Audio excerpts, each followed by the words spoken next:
माननीय प्रधानमंत्री जी।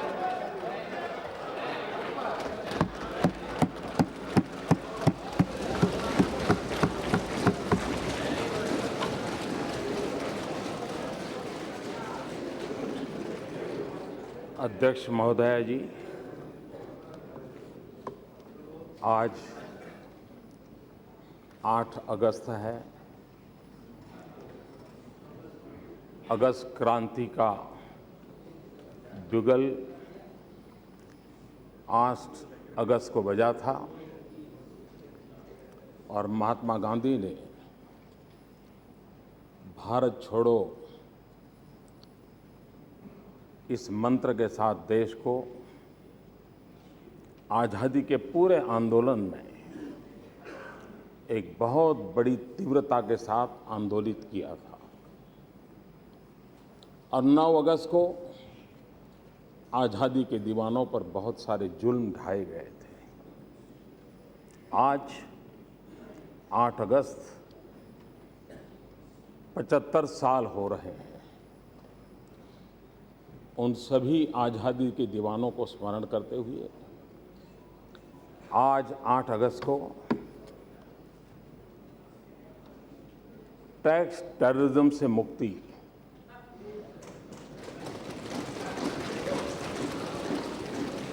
उस दिशा में एक अहम कदम हमारी संसद दोनों सदन के सभी सांसद मिलकर के एक बहुत बड़ा अहम कदम उठाने जा रहे हैं। हमारे देश में टैक्स को लेकर के कैसी स्थिति रही है,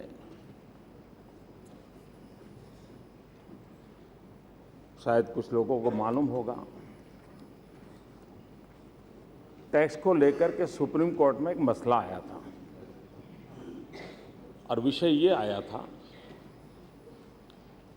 कि नारियल को फल माना जाए कि सब्जी माना जाए। नारियल पर फल के आधार पर टैक्स हो कि सब्जी के आधार पर टैक्स मुक्ति मिले। मसला सुप्रीम कोर्ट तक चला था। तो ये टैक्स की हमारी जो पुरानी परंपरा रही है, उसमें कैसे उतार चढ़ाव आए हैं, इसको समझने के लिए ये घटना अपने आप में पर्याप्त है। मैं इस समय एक प्रकार से सभी राजनीतिक दलों का, सभी राजनीतिक पार्टियों के द्वारा जो सरकारें चल रही है, उन सब का धन्यवाद करने के लिए खड़ा हुआ हूं। एक ऐसा निर्णय हम कर रहे हैं जिसमें राज्यसभा, लोकसभा, 29 राज्य और जिनके कोई न कोई नुमाइंदगी जीत करके आए हैं, ऐसे 90 राजनीतिक दल, उन सब ने एक व्यापक मंथन करके, विचार मंथन करके आज हमें यहां पहुंचाया है और जिसको हम कुछ समय के बाद अंतिम निर्णय के लिए मोहर लगाएंगे। और इसलिए ये बात सही है, जन्म कोई दे, लालन पालन कोई करे।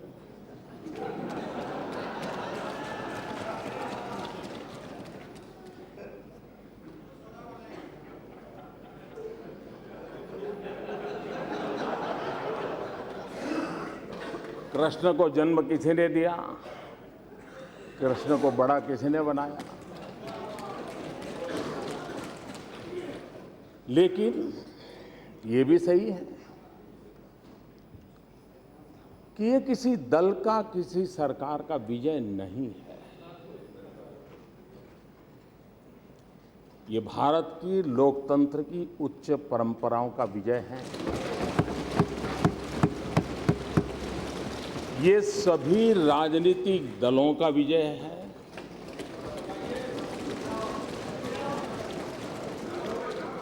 ये पहले की और वर्तमान सभी सरकारों के योगदान से है और इसलिए कौन जीता कौन हारा, इसके लिए मैं नहीं मानता हूं कोई विवाद की आवश्यकता है। और इसलिए 1 मिनट प्लीज 1 मिनट। माननीय सदस्यगण, अगर सभा की सहमति हो तो इस बिल की समाप्ति तक सभा की कार्रवाई बढ़ा दी जाए। धन्यवाद। धन्यवाद अध्यक्ष महोदय जी, आपने मुझे, वरना मुझे लग रहा था खड़गे जी मेरे लिए समय रखेंगे कि नहीं रखेंगे।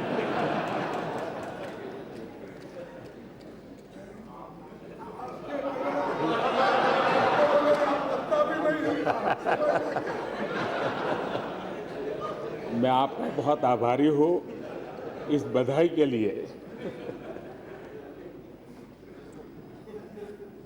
जीएसटी का मतलब है great step by team India. GST का मतलब है great step towards transformation. GST का मतलब है ग्रेट स्टेप्स टवर्ड्स ट्रांसपेरेंसी। और इसलिए हम एक नई व्यवस्था से जुड़ रहे हैं। एक भारत श्रेष्ठ भारत, ये हम सबका सपना है। और एक भारत, जब हम रेलवे की तरफ देखते हैं, एक भारत की अनुभूति आती है। जब हमारे डाकखाने देखते हैं, एक भारत की अनुभूति आती है। जब हमारे ऑल इंडिया सिविल सर्विसेज को देखते हैं, एक भारत की हमें महक आती है। हम आईपीसी, सीआरपीसी की तरफ नज़र करते हैं तो एक भारत की हमें पहचान मिलती है। जब आज हम भारत नेट की बात करते हैं, डिजिटल इंडिया की बात करते हैं, सागर माला की बात करते हैं, ये सारे उपक्रम एक भारत, इस भाव को बल देते हैं, ताकत देते हैं। और उसी सिलसिले में आज जीएसटी वो एक नया मोती इस माला में हम परो रहे हैं, जो एक भारत के भाव को ताकत देता है। ये सिर्फ कर व्यवस्था नहीं है। सब राज्य और केंद्र मिलकर के एक ऐसी व्यवस्था विकसित करे जिसमें छोटा सा छोटा राज्य हो या बड़ा सा बड़ा राज्य हो, सबको ये व्यवस्था अपनी लगे। ये एक भारत को ताकत देने वाली बात है और उस अर्थ में मैं इसका बड़ा महत्व समझता हूँ। कभी कभी जीएसटी को लेकर के संशय भी रहे। मैं जब मुख्यमंत्री था, मेरे मन में भी बहुत संशय थे। प्रणब मुखर्जी साहब से मैंने कई बार उस पर विचार विमर्श भी किया था। और आज जीएसटी को एक मुख्यमंत्री के नज़र से देखने के कारण, प्रधानमंत्री बनने के बाद उन मुद्दों को एड्रेस करना मेरे लिए सरल रहा। वो अनुभव मुझे काम आया और उसके कारण उस समय राज्यों की जिन बातों को हम एड्रेस नहीं कर पाते थे, कुछ बातें उजागर नहीं हो पा रही थी, कुछ बातें ओझल हो जाती थी, वे सारी बातें इतने लंबे काल के मंथन के कारण, और उसमें सिर्फ मेरा ही योगदान ऐसा नहीं, सबका योगदान है, बहुतेक कमियों को दूर करने में हम सफल हुए हैं। और यह सामूहिक मंथन का नतीजा है। फिर भी ये सत्य है कि हम परफेक्ट ही हो सकते हैं, कुछ कमी नहीं रह सकती है, आगे चल कर के कोई कमी नहीं आएगी, ऐसा गुरूर कम से कम इंसान तो नहीं कर सकता है। और इसलिए इतने सारे ब्रेन इन्होंने कसरत की है, कोशिश की है, अच्छा करने का प्रयास किया है और उस प्रयास का परिणाम भी मिलेगा। और आज देश अनुभव कर रहा है कि एक मंच, एक मत, एक मार्ग, एक मंजिल, ये मंत्र आज जीएसटी के इस सारी प्रोसेस में हम सब ने अनुभव किया है। और इसलिए ये बात सही है कि राज्यसभा में अंक गणित में तो ये बिल संकट में आ सकता था। ये भी सही है कि राज्यों को केंद्र के प्रति अविश्वास का माहौल था, अपने अपने अनुभवों के कारण था। और इसलिए सबसे बड़ी आवश्यकता थी कि राज्यों के में और केंद्र के बीच एक विश्वास पैदा हो। सबसे बड़ी आवश्यकता थी कि ये बात बहुमत के आधार पर निर्णय न हो। हम कतई नहीं चाहते थे, और मैंने पहले भी इसी सदन में कहा है कि लोकतंत्र ये सिर्फ बहुमत के अंक का खेल नहीं हो सकता है, ये सहमति की यात्रा है, सहमति की यात्रा है और सहमति की यात्रा से आगे बढ़ते हैं। और इसलिए हम लगातार विचार विमर्श करते रहे। आज हमारे मोइली साहब को एक बात का बहुत बुरा लगा कि इस हाउस को जूनियर हाउस कहा जाता है। जो लोग इस प्रकार के शब्द प्रयोग करते हैं उन लोगों को आपका मैसेज जरूर पहुंचेगा। वो बदलेंगे कि नहीं बदलेंगे तो कहना कठिन है, लेकिन पहुंचेगा। लेकिन जब मैंने विचार विमर्श के लिए आदरणीय सोनिया जी को बुलाया था, आदरणीय मनमोहन सिंह जी को बुलाया था, एक लोकसभा से थे, एक राज्यसभा से थे, मैंने दोनों को बराबरी का महत्व देते हुए जीएसटी को लेकर के विचार विमर्श किया था। और इसलिए हमारी ये कोशिश रही है, सबके सुझावों को स्वीकार करने का प्रयास किया गया है। हम जानते हैं कि एक अभूतपूर्व सहमति का माहौल पैदा हुआ है और इसमें से एक शक्ति पैदा होती है, जो शक्ति राष्ट्र के लिए एक बहुत बड़ी अमानत होती है। हम सब अलग अलग राजनीतिक विचारों से जुड़े हुए हैं, राजनीति हम लोगों के जहन में है और हमारी बातों में कहीं न कहीं वो आ जाना भी बहुत स्वाभाविक है। लेकिन इस पूरे जीएसटी की चर्चा में हमने देखा कि पवित्र स्थान हम में से किसी ने इसको राजनीति का मंच नहीं बनने दिया। ये राष्ट्रीय मंच बना, राष्ट्रीय हितों को सर्वोपरि मानकर। ये भारत के लोकतंत्र के उज्जवल पहलुओं में से एक है। राजनीति से ऊपर राष्ट्र नीति होती है। इस बात को हम सब ने मिलकर के, इसका मतलब ये नहीं कि जो प्रस्ताव हुआ है उसमें किसी की कोई शिकायत नहीं होगी, और जरूरी नहीं कि वहीं शिकायत होगी। यहां भी कुछ लोग बैठे होंगे जिनको लगता हो साहब इसके बजाय ऐसा होता तो अच्छा होता, फुल स्टॉप यहां के बजाय कॉमा यहां होता तो अच्छा होता। ये रहना ही रहना है, यही तो लोकतंत्र की ताकत है। लेकिन उसके बावजूद भी हम सब लोगों ने प्रयास किया है कि इसको हम आगे बढ़ाएं। इस जीएसटी की व्यवस्था के कारण बहुत बड़ी सरलताओं की संभावनाएं हम देख रहे हैं।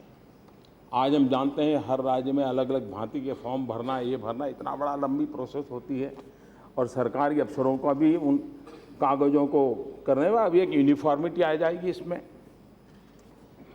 टैक्स सिस्टम के अंदर उसकी प्रोसेसिंग के अंदर, टैक्स के रेट के अंदर, और इसका एक सीधा परिणाम होने वाला है, एक मैसेज बहुत क्लियर जाने वाला है, consumer is a king. GST की सबसे बड़ी एक विशेषता यह है कि इससे साफ मैसेज जाने वाला है, ultimately consumer is a king, और एक कानून, एक व्यवस्था कंज्यूमर को किंग बनाए, ये मैं समझता हूं अपने आप में एक बहुत बड़ा योगदान। आज इस जीएसटी के बाद मेरा अंदाज है 7 से लेकर के 11 तक अलग अलग जो कर व्यवस्थाएं हैं, जिससे छोटे मोटे सब उद्यमी को, व्यापारी को जुड़ना पड़ता है। इसके कारण 7 से लेकर के 11, 12, 13 तक ऐसी सारी कर प्रथाएं, इसके काम समाप्त हो जाएगी, एक सरलीकरण आ जाएगा, और इससे छोटे उद्यमियों को भी लाभ होगा और कंज्यूमर को सबसे ज्यादा लाभ होने वाला है।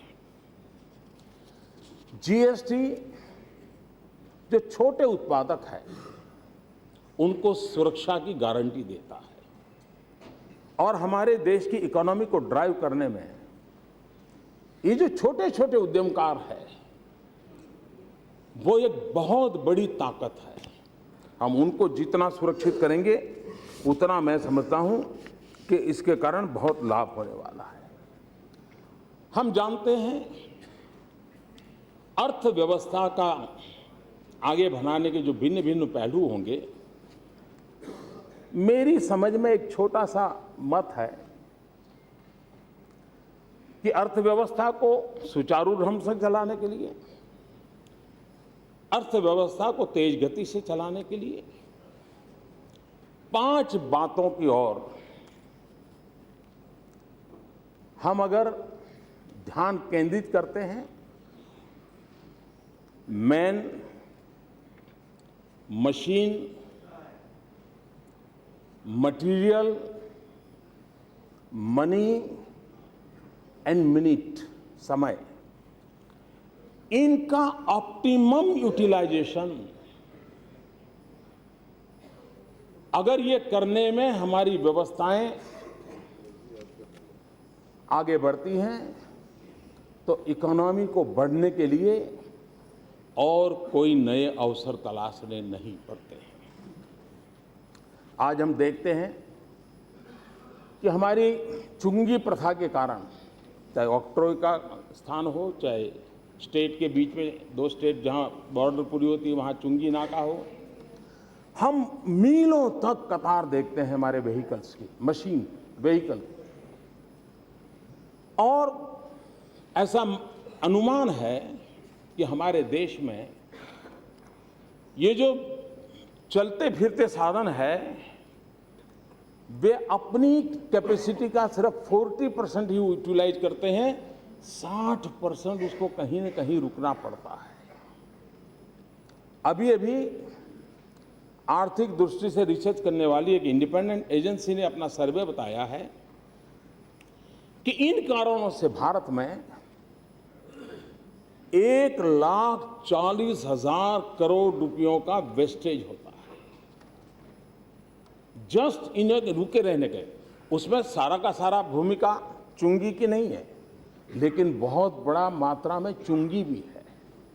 जीएसटी के कारण ये सारे हर्डल और प्रकार के होंगे, वो तो समय रहते निकलेंगे, लेकिन उसके कारण एनवायरनमेंट को फायदा होगा। जो गाड़ियां खड़ी रहती हैं, पेट्रोल जलता रहता है, डीजल जलता रहता है, हमारी बहुत सामान एक जगह से दूसरी जगह पर पहुंचने में जो देर होती है, इन सारी चीजों में एक बहुत बड़ी सुविधा पैदा होने वाली है, और उसके कारण एक सरलीकरण आने वाला है, और जिसके कारण हमारे देश को, हम जो विदेशों से इतना बड़ा पेट्रोलियम लाते हैं उस पर भी हमें कमी आएगी, और एक प्रकार से हमारे यहाँ सब प्रकार की शक्ति रखने वाले राज्य नहीं है। हर राज्य एक दूसरे के साथ इंटरडिपेंडेंट है। किसी को एक चीज किसी से लेनी पड़ती है, एक चीज किसी दूसरे राज्य को देनी होती है, तब जाकर के उनका कारोबार चलता है। और उसमें आज की व्यवस्थाएं बड़े हर्डल पैदा करती है। इस एक व्यवस्था के कारण उसमें जो कठिनाइयां हैं, उस कठिनाइयों को दूर करने में सुविधा होगी, ऐसे राज्यों की इनकम बढ़ेगी। आज जो राज्य हमारे देश में पिछड़े हुए राज्य माने जाते हैं, इस व्यवस्था के कारण उनकी आय बढ़ना एक गारंटी है इसमें, और उसके कारण इन राज्यों को शिक्षा में अगर धन लगाना है, हेल्थ सेक्टर में धन लगाना है, इंफ्रास्ट्रक्चर में धन लगाना है, तो उनके लिए ये इस व्यवस्था के कारण जो आय बढ़ने वाली है, उस आय से बहुत बड़ा लाभ ऐसे राज्यों को होने वाला है। और ये बात निश्चित है कि भारत के विकास के लिए पश्चिम में जिस प्रकार से विकास हम देख रहे हैं, सबसे पहली आवश्यकता है हिंदुस्तान के पूर्वी हिस्सा, उसको उसकी बराबरी तुरंत लाना चाहिए, वरना ये असंतुलित विकास देश को तेज गति से नई ऊंचाइयों पर पहुंचाने में रुकावट पैदा कर सकता है। जीएसटी के कारण ऐसे राज्यों को एक नया अवसर मिला है, और मैं आज ऐसे राज्यों से अनुरोध करूंगा कि जीएसटी लागू होने के बाद वे मैक्सिमम फायदा इसका उठाएं। जो धन उनके पास आए, उस धन को राज्य की मूलभूत चीजों पर अगर बल देंगे, देखते ही देखते देश जिन सपनों को देख रहा है, उन सपनों को हम पूरा कर पाएंगे। जीएसटी के कारण ये बात सही है, मैन्युफैक्चरिंग स्टेट के सामने कुछ तकलीफें हैं, कंज्यूमर स्टेट को ज्यादा फायदा होने वाला है, लेकिन भारत सरकार ने जीएसटी के माध्यम से उनको कॉम्पनसेट करने के लिए जीएसटी में उसका प्रावधान किया गया है, और इसका फायदा जिन राज्यों को ये तकलीफ होने वाली है, उसका भी समाधान इसमें होने वाला है। आमतौर पर दो भाइयों के बीच भी अगर झगड़ा हो जाता है, सगे भाई के बीच में, तो या तो संपत्ति के कारण हो सकता है, राज्य और केंद्र के बीच का तनाव भी ज्यादातर या तो प्राकृतिक संसाधनों को लेकर के रहता है, या तो संपत्ति को लेकर के रहता है। भाई इतना टैक्स है, हमें क्या देते हो, ये मिलना चाहिए, वो मिलना चाहिए, रहता है। इस व्यवस्था के कारण एक ट्रांसपेरेंसी आएगी, केंद्र और राज्य से कितना धन एकत्र हो रहा है, किस खजाने में कितना जमा हो रहा है, ये राज्य को भी पता भी होगा, केंद्र को भी पता होगा, और लिखित नियमों के आधार पर उसका बंटवारा भी होगा। और उसके कारण फेडरल स्ट्रक्चर में सबसे बड़ी आवश्यकता होती है विश्वास। ये विश्वास पैदा करने के लिए एक बहुत बड़े कैटलिक एजेंट के रूप में ये नई व्यवस्था काम आने वाली है, जो भारत के फेडरल स्ट्रक्चर को मजबूत करने वाली है। और ये जो भी टैक्स कलेक्शन होगा, वो दोनों की जानकारी में होगा, जिसके कारण बहुत सुविधा बढ़ने वाली है। अच्छा होता हमारे खड़गे जी ने इस बिल की कुछ बातों को बारीकी से देखा होता। शायद जिस समय बना होगा उस समय शायद देखने का अवसर न मिला हो, लेकिन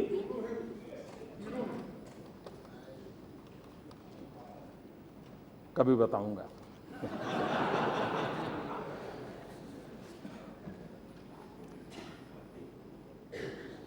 ये जीएसटी बिल ऐसा है कि जिसमें गरीबों के लिए उपयोगी जितनी चीजें हैं, वो सभी टैक्स के दायरे से बाहर है।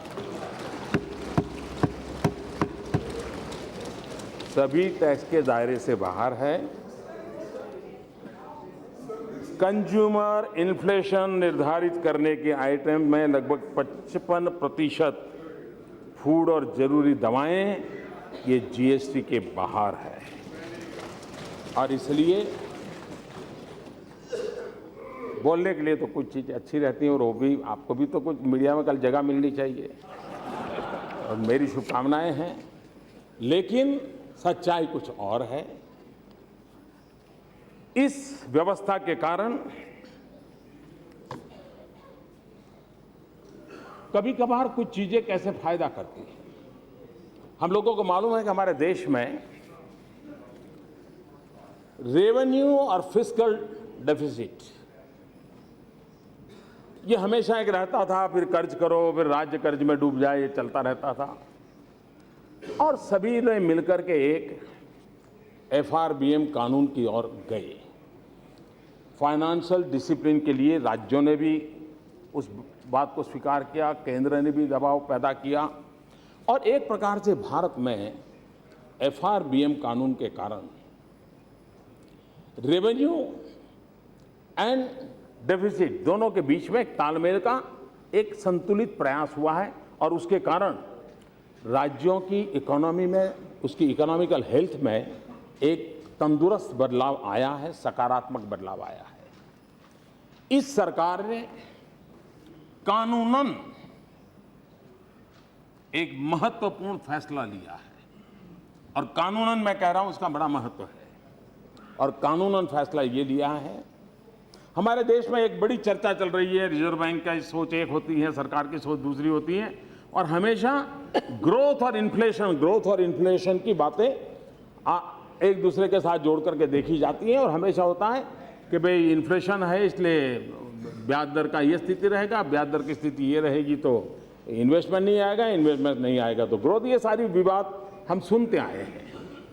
पहली बार इस सरकार ने कानूनन रिजर्व बैंक के साथ कहा है कि अब इन्फ्लेशन 4% स्थिर करना चाहिए, 2% प्लस माइनस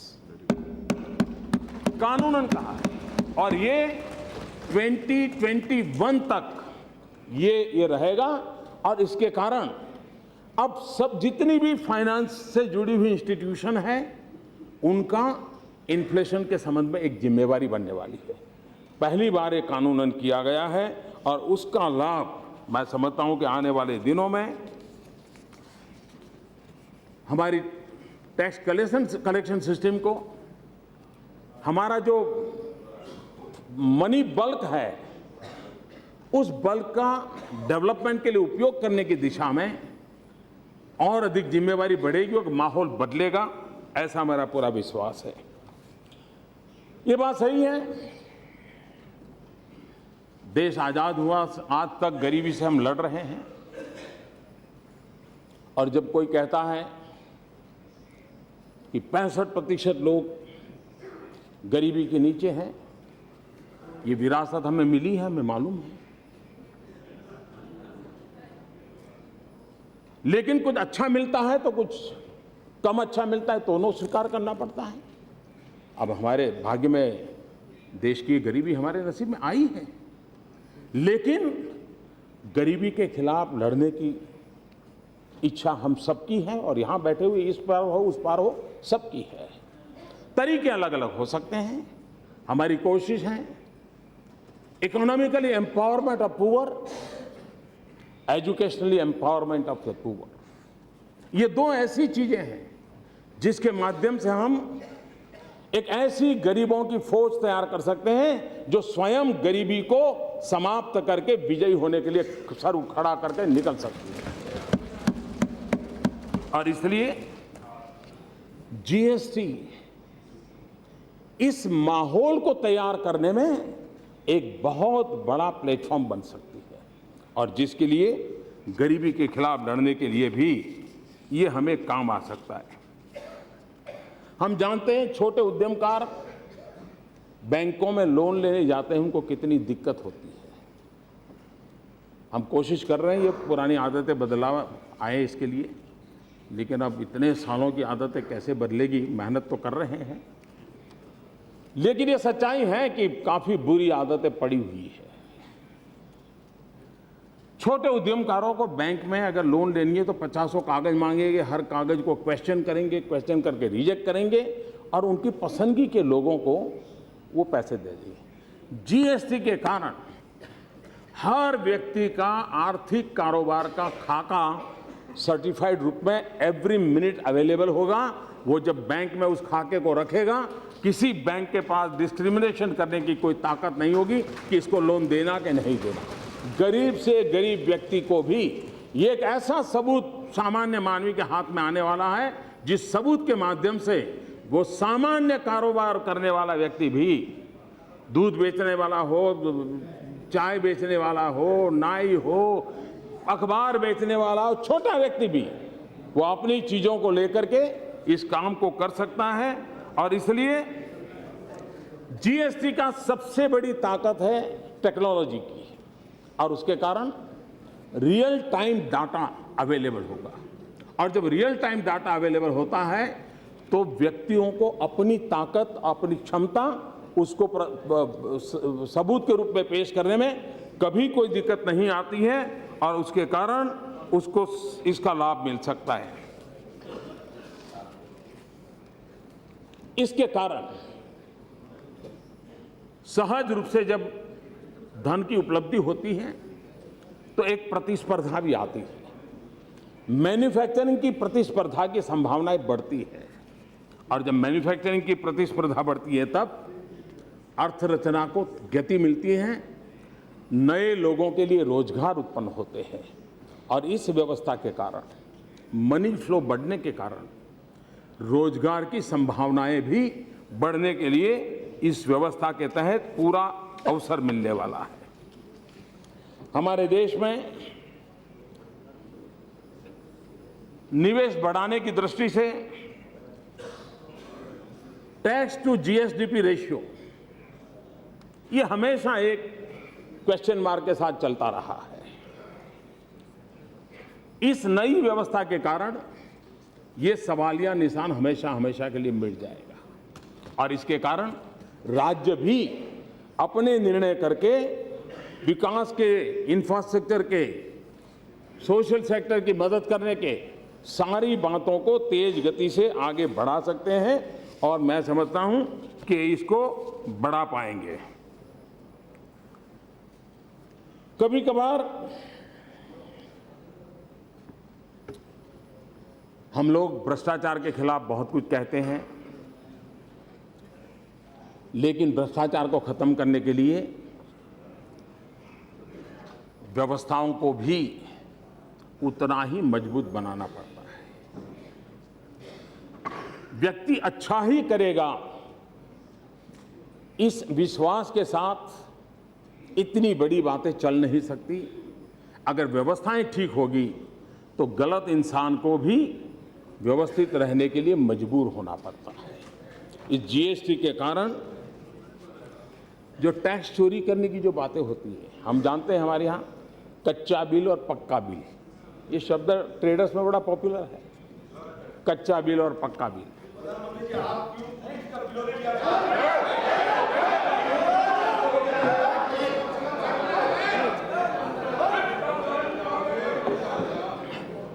मैं कब से इंतजार कर रहा था कि आप खड़े क्यों नहीं हुए।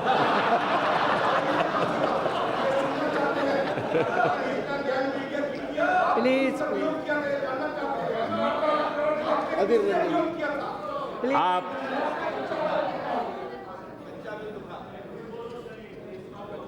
आपको कच्चे बिल की चिंता ज्यादा है।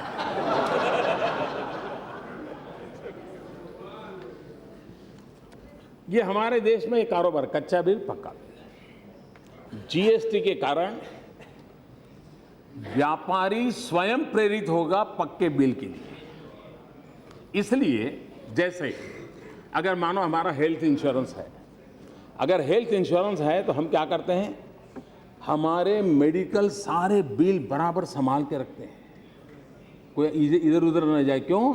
क्योंकि हमें मालूम है कि वो सारा रहेगा, तब जाकर के मैं क्लेम कर पाऊंगा, तब जाकर के मुझे पैसे मिलेंगे। जीएसटी में वो व्यवस्था है कि जो भी व्यक्ति हैं वो अपने बिल प्रस्तुत करेगा, उसके हित की जितनी चीजें उसका रिफंड मिल जाएगा। और इसलिए ये जो पुरानी जो है कच्चे पक्के की दुनिया, एक प्रकार से काले धन को भी वो मोबिलाइज करती हैं, इस पर ये पूरी तरह रोक लगा देगी, पूरी तरह ये बंद हो जाएगा। ये एक प्रकार से भ्रष्टाचार को, काले धन दोनों को समाप्त करने में ये व्यवस्था काम आने वाली है और उसकी दिशा में हम लोग प्रयास कर रहे हैं और मैं समझता हूं कि इसको लाभ मिलेगा। हम जानते हैं कि हमारे देश में टैक्स कलेक्शन के पीछे एक बहुत बड़ी फौज लगी रहती है, ऊपर से नीचे तक, और कलेक्शन का कॉस्ट भी बढ़ता जा रहा है। इस व्यवस्था के कारण, सभी ऑनलाइन होने के कारण, टेक्नोलॉजी आधारित होने के कारण हमें कॉस्ट ऑफ कलेक्शन में बहुत कमी आएगी, जो पैसे देश के गरीब व्यक्ति के विकास के, भलाई के लिए काम आएंगे। उसी प्रकार से जहां पर भी सरकारी व्यवस्थाओं को इंटरफियरेंस का अवसर मिलता है तो कहीं ना कहीं से करप्शन की बू आना शुरू हो जाती है। ये एक ऐसी व्यवस्था विकसित हो रही है जिस व्यवस्था के कारण करप्शन इस पूरी कलेक्शन की प्रक्रिया में जीरो की तरफ जाएगा और उसके कारण भी देश को भ्रष्टाचार मुक्त बनाने की दिशा में हमें अवसर मिलेगा।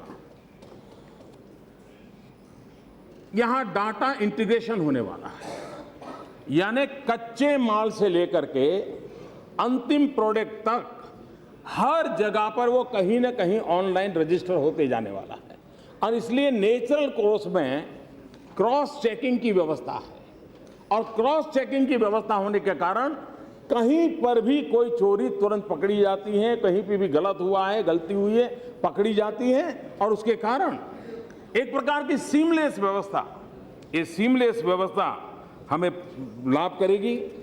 ये एक ऐसी व्यवस्था विकसित हो रही है जिसमें टैक्स पेयर और टैक्स कलेक्टर, इनके बीच का ह्यूमन इंटरफेस करीब करीब जीरो हो जाएगा और उसके कारण इतना दोगे तो तुम्हारा काम पूरा हो जाएगा, इतना करोगे तो पूरा हो जाएगा, वो आएगा तो ठीक होगा, ये सारी चीजों से भारत का सामान्य मानवी मुक्त हो जाएगा और उसकी दिशा में मैं समझता हूं कि हमें बहुत बड़ा लाभ मिलने वाला है। जीएसटी के कारण एक प्रकार से टैक्स पेयर का व्यवस्था ही ऐसी बन रही है कि जिसमें उसको ईमानदारी से मुनाफा होता है। जितना वो देगा उसको पता चलेगा मुझे इतना मिलने वाला है और उसके कारण इस चीजों को हम काले धन को रोकने में भी सफल होंगे। राज्य और केंद्र के टैक्स के आंकड़े एक ही जगह पर उपलब्ध होंगे और रजिस्ट्रेशन हो, रिटर्न हो, टैक्स पेमेंट की डिजिटल व्यवस्था हो, ये सारी चीजें ऑनलाइन होने के कारण ट्रांसपेरेंसी के लिए एक बहुत बड़ा प्लेटफॉर्म हम इसमें पा सकते हैं और पाएंगे। आगे की दृष्टि से अरुण जी हमारे सामने रखेंगे। हमारे लिए आज तो यहाँ मतदान करके इस पवित्र कार्य को पूरा करेंगे, लेकिन 16 से अधिक राज्य जितना जल्दी इसको पारित करें ये आवश्यक होगा। उसके बाद भी कई संवैधानिक व्यवस्थाएं हमको पूरी करनी होगी और भी कई कानून, सेंट्रल जीएसटी है, इंटीग्रेटेड जीएसटी है, स्टेट जीएसटी है, ये सारे हमें कानून पारित करने होंगे। लेकिन इन सारी प्रक्रियाओं के लिए आज एक दरवाजा खुल रहा है और हम एक शुभ शुरुआत के साथ हम आगे बढ़ रहे हैं और उसका परिणाम मैं समझता हूं कि आने वाले दिनों में हमें मिलने वाला है। ये भी सही है कि हम लोगों को, क्योंकि नया विषय होता है तो लोगों की शिक्षा भी जरूरी होती है, आईटी प्रिपेयर्डनेस की जरूरत है, लीगल प्रिपेयर्डनेस की आवश्यकता है, टैक्स अथॉरिटी ऑफिशियल्स की प्रिपेयर्डनेस की आवश्यकता है, कंज्यूमर की भी प्रिपेयर्डनेस के लिए हमको काम करना पड़ेगा और तब जाकर के हम इस काम को कर पाएंगे। मेरा कहने का तात्पर्य ये है, दुनिया में लोकतंत्र के जो बड़े माहिर देश माने जाते हैं लोकतंत्र की दृष्टि से दुनिया को उपदेश देने का जो सामर्थ्य रखते हैं, ऐसे देशों में भी फाइनेंस बिल जैसी महत्वपूर्ण बातें भी कभी कभी करा पाना बड़ा मुश्किल जाता है। ये हिंदुस्तान है, ये भारत का लोकतंत्र है, ये भारत के राजनीतिक दलों की मैच्योरिटी है, ये भारत के राजनीतिक नेताओं का दूरदृष्टि है कि आज हम वैचारिक विरोधों और राजनीतिक पार्श्वभूमि अलग होने के बावजूद भी इस महान कार्य को एक स्वर से कर रहे हैं, साथ मिलकर के कर रहे हैं। ये अपने आप में भारत के लोकतंत्र की बहुत बड़ी ताकत है। एक परसेप्शन जो भी बाहर बनता हो, लेकिन आज मैं इस सदन के सामने बड़े गर्व के साथ और नम्रता के साथ और सभी राजनीतिक दलों का सम्मान करते हुए, गौरव करते हुए, इस सदन में जहां भी बैठे होंगे, यहां बैठे हो, सामने बैठे हो, न्यूट्रल बैठे हो, लेकिन हम इस बात के लिए गर्व कर सकते हैं कि इस सरकार को करीब 100 सप्ताह से ज्यादा समय हुआ है, लेकिन इन 100 सप्ताह से ज्यादा समय में इसी सदन ने 100 से ज्यादा कानून पारित किए, सेंचुरी पार कर दी। यही तो इस सदन की ताकत है और यही देश के लोगों में एक नया विश्वास जगाती है और इस काम के लिए सबकी सकारात्मक भूमिका रही है। सब अभिनंदन के अधिकारी हैं और मैंने जब ऑल पार्टी मीटिंग हुई थी तब भी कहा था कि इसका यश सबको जाता है, सभी सदस्य को जाता है, सभी राजनीतिक दलों को जाता है, लगातार जिन जिन लोगों ने प्रयास किया है उन सबको जाता है और मुझे मेरे अपने विचार रखने के लिए अवसर मिला। मैं अध्यक्ष महोदय जी, सदन का हृदय से बहुत बहुत आभार व्यक्त करता हूं और हम सब मिलकर के इस कदम की ओर आगे बढ़े, यही शुभकामनाएं देता हूं। बहुत बहुत धन्यवाद। Honorable Finance